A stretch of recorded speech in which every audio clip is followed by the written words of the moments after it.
Bah, je trouve que la place des pères,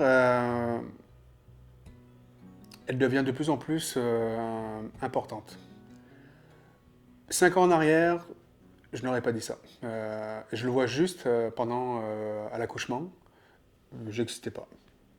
C'était la mère, uniquement la mère. Pour les infirmières, j'étais un accessoire qui était là et auquel on donnait certaines informations, mais ok, toi, pousse-toi, c'est comme ça que je l'ai ressenti, pousse-toi, là, c'est madame qu'on va s'occuper, ce qui est tout à fait normal, c'est la maman qui a accouché, c'est pas moi. Mais je me sentais, pour moi, j'étais pas à ma place. C'est ma conjointe qui me donnait ma place, mais au niveau du personnel médical, non. Mais tu sais, même à la garderie encore récemment, c'est un milieu, tu sais, pour mon garçon qui a 3 ans, tu sais, je veux dire, on est en 2018, les éducatrices sont assez jeunes. Quand ils veulent donner une espèce de bilan à la famille dans un CPE, spontanément, ils se tournent vers la maman. C'est très drôle, on arrive en fin de journée, puis ils veulent communiquer une info, puis parfois, ils vont dire, ah, oublie pas de dire à ta blonde que, ouais, mais je fais aussi partie de la notion de couple et de parents, là, tu sais. Non, moi, j'ai pas ce problème-là. Je pense que quand on me voit venir, je suis le père à part entière. Quand j'ai été l'autre jour à une réunion professeur-parent et j'ai pas eu de problème à m'impliquer. Le prof me regardait aussi dans les yeux, pas juste ma femme. Donc, j'ai pas pensé que j'étais écarté de l'équation, que j'étais juste le mec, le chauffeur ou le financier de tout ça. Non, j'étais vraiment. Moi, j'ai pas eu ce problème-là, je dois dire. Ouais. Je trouve que le père a toute sa place en fait. C'est plein de petits détails dans la vie du quotidien. Maintenant, il y a des tables allongées dans les toilettes. Enfin, voilà. Quand on parlait d'autonomie tout à l'heure, c'est ça. Moi, je veux me sentir autonome. C'est-à-dire que je vais être capable de tout faire comme enfin, quand je suis tout seul, je vais être capable de tout faire, quoi. Donc, c'est ça. Les rôles sont quand même bien équilibrés ici, là.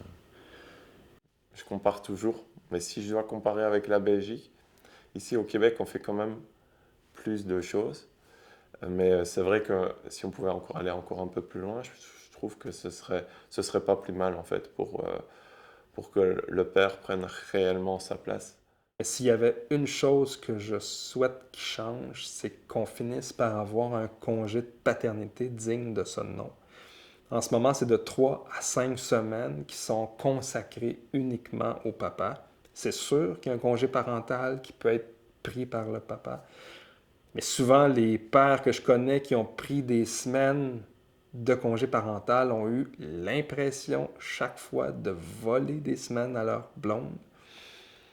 Fait que, tu sais, si on veut que les papas s'impliquent davantage, je pense qu'il faut, oui, qu'ils aient une volonté plus grande de s'impliquer, les papas, mais il faut qu'on leur donne des structures qui leur permettent de traduire cette volonté-là de s'engager un petit peu plus.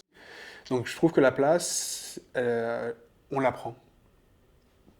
On la prend parce que c'est pas la société qui va nous la donner, selon moi. C'est nous, comme pères, on doit prendre notre place. Et là-dessus, je pense qu'on a d'extraordinaires collaboratrices, sont les mères aussi. Moi, je prends l'exemple de ma conjointe. Elle va pas dire non, non, c'est mon bébé. Non, non, on est les parents. Fais des choses avec ton enfant aussi, parce que on est deux dans le couple. On n'est pas juste, c'est pas juste elle.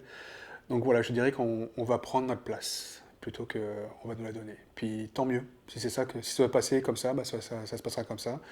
Et si ça peut déclencher quelque chose d'un point de vue, on va dire, société, d'un point de vue organisme, plus on va dire, plus fonction publique, bah, tant mieux.